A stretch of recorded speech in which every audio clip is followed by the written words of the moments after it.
You spent 20 years getting good at your job. Now someone with zero experience can ask AI some of the same questions people used to ask you. So, what are your 20 years worth now? We put it to the test.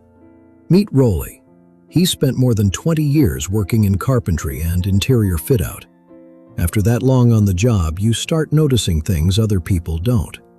A measurement that feels off. A wall that doesn't quite look right. A detail on a drawing that makes you stop and look again. Sometimes you can't even explain immediately why something bothers you. You've just seen enough to know. Check that again. Now meet Sam. Sam has never worked as a carpenter, never spent a full day on a construction site. But Sam has something Rolly didn't have when he started: AI. So let's give them the same problem. We ask ChatGPT, how do you build and install a plasterboard partition wall? And within seconds, there it is. Materials, tools, measurements, steps, safety considerations, common beginner mistakes. It can even turn everything into a checklist. And I'll admit, the answer is pretty good. That's important, because it would be easy to make AI look stupid just to make Rolly look smart. But that wouldn't prove anything. For someone starting from zero, Sam just got information that once would have required a manual, training, or an experienced person standing beside him. So now we have a problem. If AI can give Sam the instructions in seconds, what exactly did Rolly spend 20 years learning? Let's make the test harder. Same two people, different situation. They arrive at a job. The drawing says the new wall goes here. Looks simple, except the dimensions don't quite match what's actually on site. Another trade has already installed something in the way. One surface isn't perfectly square, and moving the wall could affect work somewhere else. Now what? ChatGPT can still help. Check the drawing, measure again, identify the obstruction, coordinate with the other trade, speak with the supervisor, document any variation before continuing. Good advice. But now, watch Rolly. He looks at the drawing, then the wall, back at the drawing. Something doesn't add up. Sam doesn't see it yet, and that's the difference. Rolly isn't just thinking about what the instructions say. He's remembering other jobs. He's thinking about what happens if they move this, cut that, or keep working when something clearly isn't right. He's thinking 3 steps ahead. And sometimes 20 years of experience tells you the smartest thing you can do is nothing. Stop. Don't cut it. Don't install it. Don't guess. Check first. Because a 5-minute shortcut now can become a very expensive problem later. And that's when our experiment changes. Maybe 20 years of experience isn't valuable because you've memorized 20 years of information.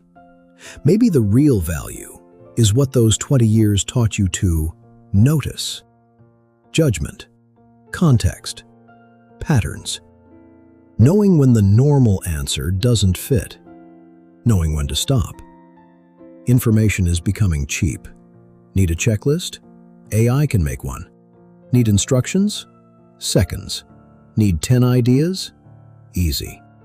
But knowing which information matters in this particular situation, that's different. And if you're 40, 50, 60, or simply starting something new later in life, this matters. Maybe you've watched younger people flying through new AI tools and thought, I'm behind. But what if you're measuring the wrong advantage? Someone younger might learn the newest AI tool faster than you. Fine, you can learn the buttons, but they can't download your 20 years. The problem is, you might not realize what's hiding inside those 20 years either. So let's try something different.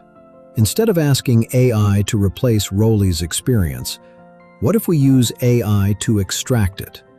Rolly could open ChatGPT and ask, give me online business ideas for an experienced carpenter.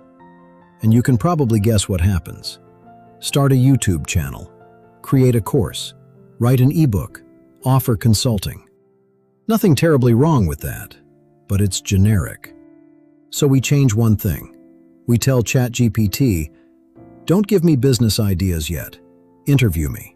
Ask me one question at a time to uncover the mistakes, patterns, unusual situations, decisions, and lessons I've learned from doing this work.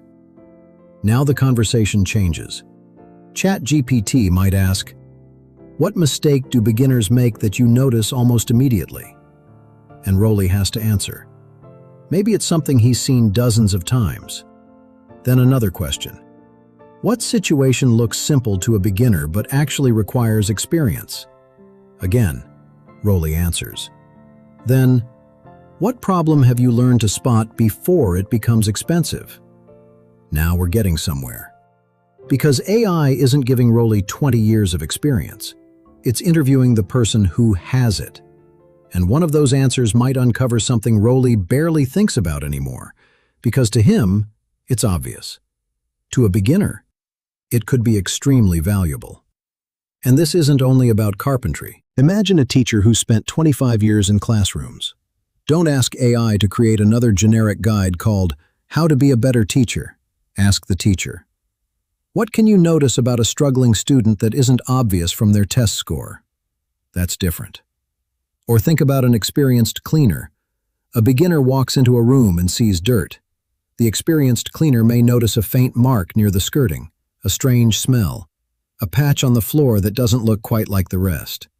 And before reaching for a cleaning product, she's thinking, what caused this? What surface am I actually dealing with? Has somebody already put something on it? Because the wrong product might not clean the problem. It might create another one.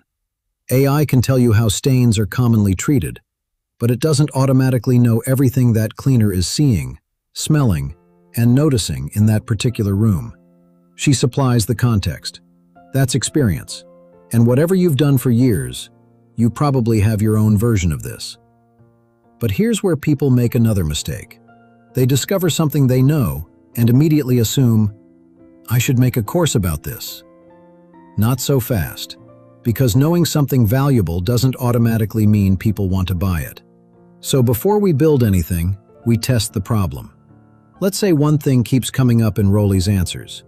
Beginners make certain fit-out mistakes that look small at first, but become expensive later. Interesting. But is there demand? Are people actually asking about these problems? What are they struggling with? What solutions already exist? What are other creators teaching? And what's being missed?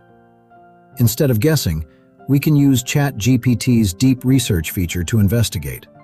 We give it the problem and ask it to research the questions people are asking, existing solutions, competing content, and possible gaps, with sources. And this part matters. AI isn't deciding whether Rolly has a brilliant business idea. We're using research to help us make that decision. Because maybe the research comes back and says, there's nothing here. Good. We just saved ourselves weeks of work. But suppose it keeps pointing toward one recurring problem. Beginners are making costly fit-out mistakes because they don't recognize warning signs early enough.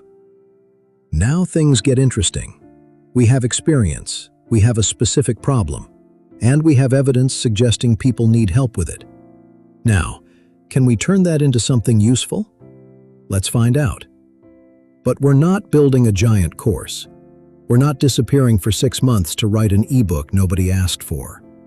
We're making something small, something we can test.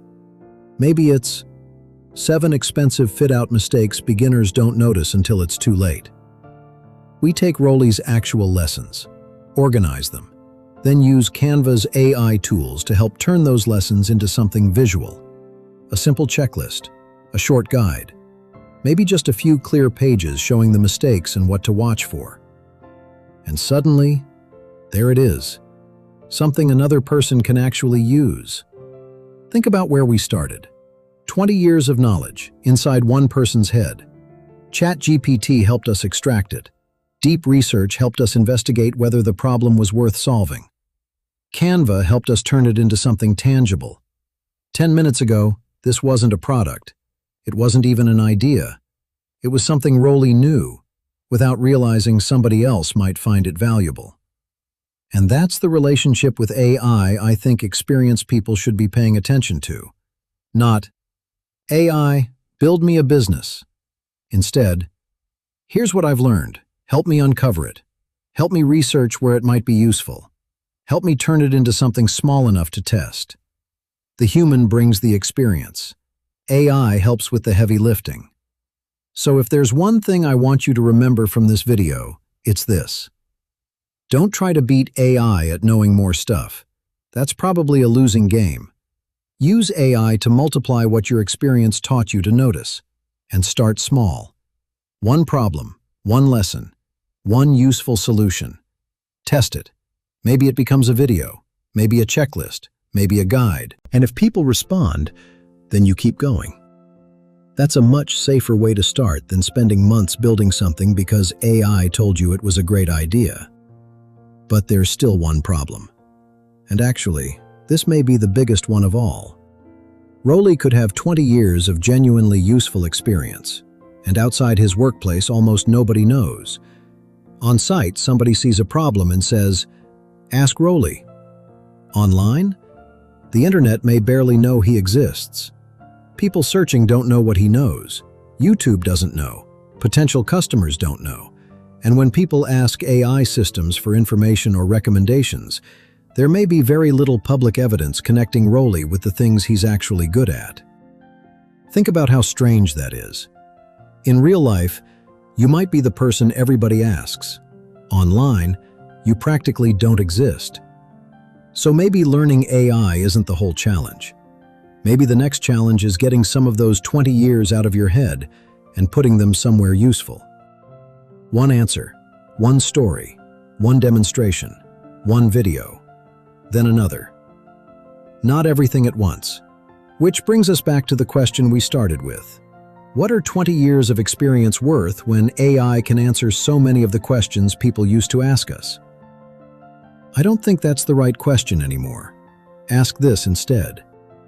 What did those 20 years teach you that an answer alone can't? What do you notice? What patterns do you recognize? What mistakes can you see coming? What decisions have become almost instinctive? And what did you have to learn the hard way? That's where I'd start looking. Because your 20 years didn't suddenly become useless when AI showed up. But leaving everything those 20 years taught you locked inside your head? Yeah, that could become the real problem. So here's your challenge. Ask ChatGPT to interview you about your experience. Find one problem you understand unusually well. Use deep research to see whether other people actually struggle with it. And if the evidence looks promising, make something small. Use Canva to turn it into something people can see and use. Then test it. One problem, one piece of experience, one useful solution. Start there. And if you want more practical ways to turn what you already know into something valuable in the AI era, subscribe to Not Done Yet. Because there's a second part to this story. What happens when you're genuinely good at what you do, but AI doesn't even know you exist? That's where we're going next. We're not done yet.